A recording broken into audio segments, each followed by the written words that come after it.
A delegação colorada já está em Montevidéu, onde o Internacional encara o Nacional do Uruguai nesta quinta-feira em partida muito decisiva pela Copa Libertadores da América, com 2 desfalques. No ataque, Borré e Carboneiro não estão junto com a delegação, o que faz com que a escalação do técnico Roger Machado seja um mistério para este jogo muito importante, que, apesar de muito importante, teve a sua importância um pouco diminuída pelo resultado paralelo. A vitória do Nacional de Medellín sobre a equipe do Bahia fez com que o Inter possa até perder para o Nacional do Uruguai, que ainda assim mantém vivas as chances de passar para a próxima fase da Libertadores da América. A gente mostra o encontro de camisas 10 que aconteceu no saguão do hotel e a equação de uma dívida de mais de 350 milhões de reais entre Inter e governo federal, que foi oficializada. Esse é o Diário do Inter KTO desta quarta-feira, 14 de maio de 2025.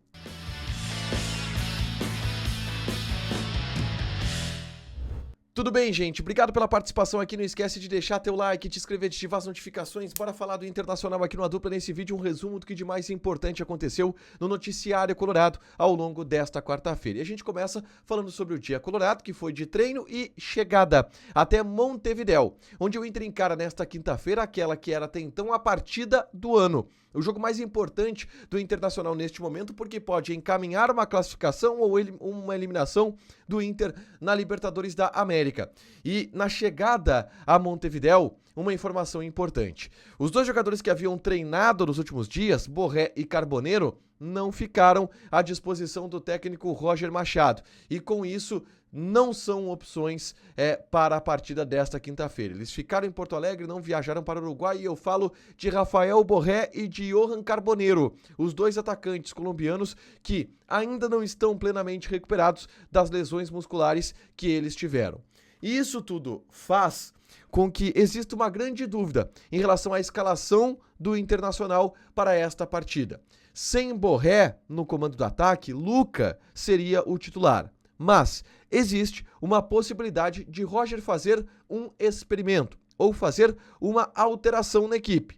Ao invés de Luca ser o centroavante, Wesley seria o comandante do ataque, jogando centralizado e não mais pela ponta. Desta forma, o Inter teria Bruno Henrique de um lado, Alan Patrick centralizado, e aí na ponta esquerda, ou Gustavo Prado, muito provavelmente, seria este atacante de maior velocidade, com Wesley sendo o comandante do ataque. Se isso não acontecer, sai Gustavo Prado do time e entra Luca, com Wesley do lado esquerdo e Luca no comando do ataque. Essas são as mais prováveis escalações do Internacional. O provável time então, tá? Antony, Aguirre, Vitão, Vitor Gabriel e Bernabei. Fernando, Thiago Maia, que deve se manter no time, Bruno Henrique ou Bruno Tabata, mas tá mais pro Bruno Henrique, Alan Patrick, Wesley, Gustavo Prado ou Luca. Se jogar o Luca joga de centroavante. Se jogar o Gustavo Prado, Wesley como centroavante. São as opções do Roger para esta partida, mas muito mistério ainda em relação a esta escalação, tá?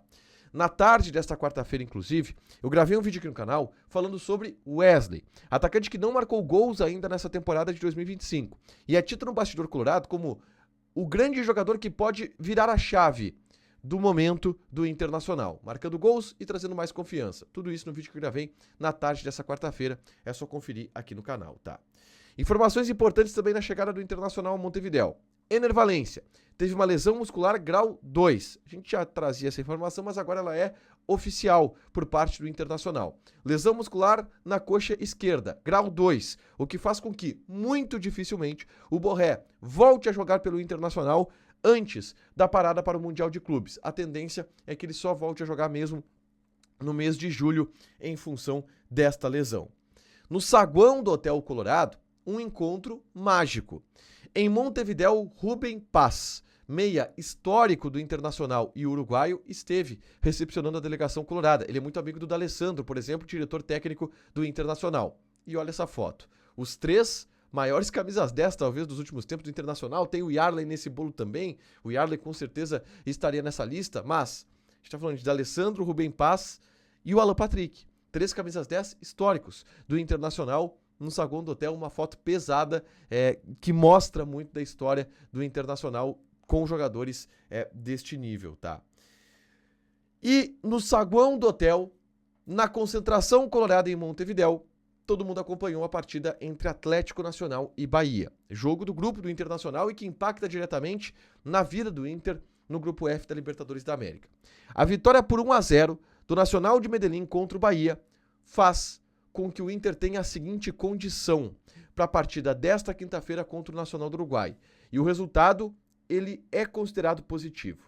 Por mais que a preferência das pessoas que estavam no saguão do hotel, dos dirigentes do Inter, era por um empate, a vitória do Nacional de Medellín não é um mau resultado, pelo seguinte fato. Com a vitória do Nacional de Medellín, o Inter pode perder para o Nacional do Uruguai, que ainda assim não está eliminado na Libertadores da América. Se perder para o Nacional do Uruguai, o Inter precisa vencer o Bahia e torcer para o Nacional não vencer o Atlético Nacional de Medellín. Desta forma, o Inter estaria classificado da Libertadores da América. Então, mesmo se perder para o Nacional do Uruguai, o Inter segue vivo. O Inter não está eliminado. O jogo ele perde um pouco o caráter de decisão vida ou morte, porque o Inter pode perder que ainda assim mantém a sua condição. O empate contra o Nacional do Uruguai dá ao Inter a condição de apenas depender de si. Vencendo o Bahia na última rodada, está classificado.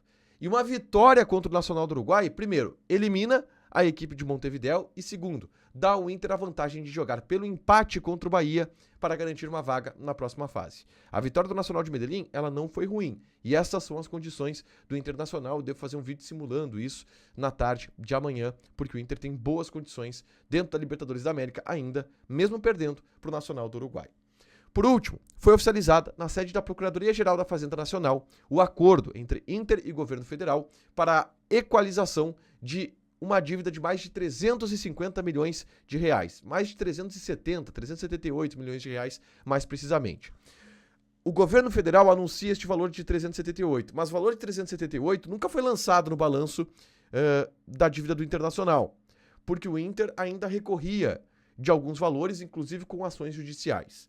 O Inter fechou um acordo com o governo federal para retirar essas ações judiciais, reconhecer parte da dívida, em troca, ter um desconto em juros, alguns prazos de pagamentos facilitados, e isso faz com que este valor, que era para a União de 378 milhões de reais, se transforme em um pagamento de 201 milhão de reais para o Inter fazer. Não necessariamente se diminui estes 177 milhões de reais da dívida do Inter, porque o Inter não reconhecia, repito, estes 378 milhões de reais. Mas é uma equação importante, de um valor importante do Inter junto à União, dívidas tributárias que foram agora regularizadas e que cabe ao Inter manter este cronograma de pagamentos, mas é um acordo milionário feito com o governo federal para pagamento de dívidas tributárias. Para fechar, gente, vamos falar aqui de KTO.